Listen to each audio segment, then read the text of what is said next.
ಫೆವಿಕಾಲ್ ಹಾಕೊಂಡು ಕುರ್ಚಿ ಮೇಲೆ ಕುಳಿತಿರೋ ಜನಪ್ರತಿನಿಧಿಗಳಿಗೆ ಲೋಕಪಾಲ ಮಸೂದೆ ಜಾರಿಯಾದ್ರೆ ತಮ್ಮ ಕುರ್ಚಿ ಹೋಗುತ್ತೆ ಅನ್ನೋ ಭಯ ಆವರಿಸಿದೆ.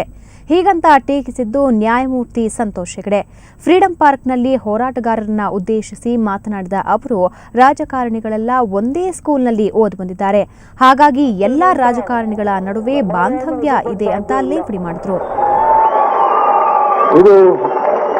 ನಮ್ಮ ದೇಶದ ರಾಜಕಾರಣಿಗಳ ಪರಿಸ್ಥಿತಿ, ಅದಕ್ಕೆ ಆ ರಾಜ ಈ ರಾಜ ಅಂತಿಲ್ಲ, ಎಲ್ಲಾ ಪಕ್ಷದ ರಾಜಕಾರಣಿಗಳು ಒಂದೇ ಶಾಲೆಯಿಂದ ಬಂದವರು. ಹಾಗೆ ಇವಾಗ ನೋಡಿದ್ರೆ ಬರೀ ಶಾಲೆ ಮಾತ್ರ ಅಲ್ಲ, ಅವರ ಬಾರ್ಬರು ಟೈಲರು ಎಲ್ಲ ಒಂದೇ ಒಬ್ಬನೇ ಅಂತ ಕಾಣಿಸಿದೆ. ಆದ್ರಿಂದ ಅವರೊಳಗೊಂದು ರೀತಿಯ ಬಾಂಧವ್ಯ ಇದೆ.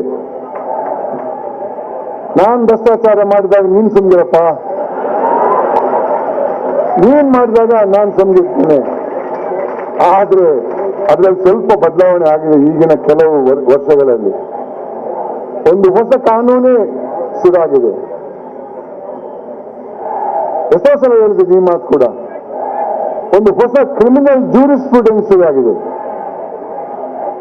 ಏನಂದ್ರೆ ಯಾರಾದ್ರೂ ಒಂದು ಆರೋಪ ಹೂಡಿಸಿದ್ರೆ, ಈ ರೀತಿ ಇವರು ತಪ್ಪು ಮಾಡಿದ್ರು, ಭ್ರಷ್ಟಾಚಾರ ಮಾಡಿದ್ರು ಅಂತ ಹೇಳಿದ್ರೆ, ಸ್ವಾಭಾವಿಕವಾಗಿ ನಮ್ಮ ಉತ್ತರ ಏನಿರ್ತದೆ, ನಾನ್ ಮಾಡಿಲ್ಲ, ಎನ್ಕ್ವೈರಿ ಮಾಡಿಸ್ಕೊಳ್ಳಿ ಅಂತ.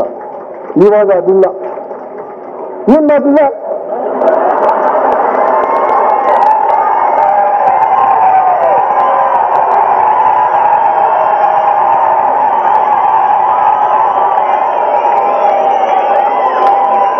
ಇವರು ಒಬ್ರು ಸಂವಿಧಾನ ಓದಿಲ್ಲ ಖಂಡಿತ ನಂಗೆ ಗೊತ್ತಿದೆ. ಯಾಕಂದ್ರೆ ಸಂವಿಧಾನದಲ್ಲಿರುವಂತಹ ಒಂದು ಹಕ್ಕು, ಆರ್ಟಿಕಲ್ 14, ಈಕ್ವಾಲಿಟಿ ಬಿಫೋರ್ ಲಾ, ಅದು ಕ್ರಿಮಿನಲ್ ಕೇಸಸ್ಗೆ ಅಪ್ಲೈ ಆಗಲ್ಲ. ಒಬ್ಬ ಕೂಲಿ ಇಲ್ಲ, ಇನ್ನೊಬ್ಬ ಕೂಲಿ ಮಾಡಿದಾನೆ, ಅದರಿಂದ ನನ್ಗೆ ತಪ್ಪಿಲ್ಲ ಅಂತ ಹೇಳುವ ಅಧಿಕಾರ ಇಲ್ಲ. ದಯವಿಟ್ಟು ಅದನ್ನು ಬದಲಾಯಿಸಿ ಸ್ವಾಮಿ. ನೀವು ಮಾಡಿಲ್ವಾ ಅಂತ ಪ್ರಶ್ನೆ ಉತ್ತರ ಕೊಡಬೇಡಿ. ನಾನು ಮಾಡಿಲ್ಲ ಅಂತ ಸುಳ್ಳು ಹೇಳಿ, ಪರವಾಗಿಲ್ಲ. ಆದ್ರೆ ನೀವು ಮಾಡಿಲ್ಲ ಅನ್ನೋ ವಿಚಾರವನ್ನ ಬಿಟ್ಟುಬಿಡಿ.